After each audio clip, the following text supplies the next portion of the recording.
கர்த்தர் உன்னை தினமும் தேடுகிறார் என்ற தலைப்பில் அதிகமாக தியானித்து வருகிறோம். இன்று கர்த்தர் உங்களுக்காக என்ன வார்த்தை சொல்கிறார் என்று பார்ப்போம். கர்த்தர் சீயோனிலிருந்து உன்னை ஆசீர்வதிப்பார். நீ ஜீவனுள்ள நாளெல்லாம் எருசலேமின் வாழ்க்கை காண்பாய்.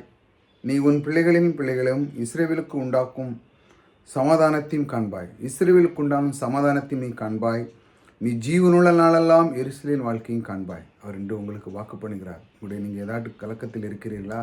அவர் சொல்கிறார், நான் உன்னை ஜீவனுள்ள நாளெல்லாம் எருசலேமுடைய வாழ்க்கையை காண்பிக்கிறேன் என்று சொல்கிறார். இந்த மாதிரி ஒரு வாக்கு கொடுக்கிற தேவன் உங்களோடு கூட இருக்கிறார்.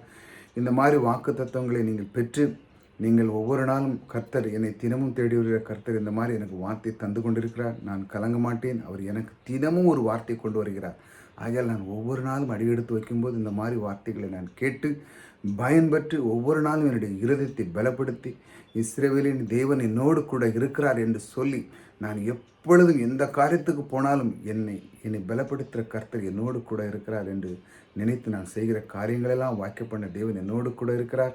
ஆகையால் என்னுடைய ஜீவனுள்ள நாளெல்லாம் என் தேவன் என்னை ஆசீர்வதிக்கப் போகிறார் என்று இந்த மாதிரி எண்ணங்களை உங்கள் மனதில் வைத்து உங்களுடைய இதயத்தை பலப்படுத்திக் கொள்ளுங்கள். கர்த்தர் எப்பொழுதும் உங்களுக்கு கூடவே இருக்கிறார். உங்களுடைய வாழ்க்கையை ஒரு நாளும் அவர் கைவிட மாட்டார். கர்த்தர் உங்களோடு கூட இருந்து எல்லா காரியமும் நன்மையாக செய்து முடிப்பார். கர்த்தர் உங்களோடு கூட இருக்கிறார்.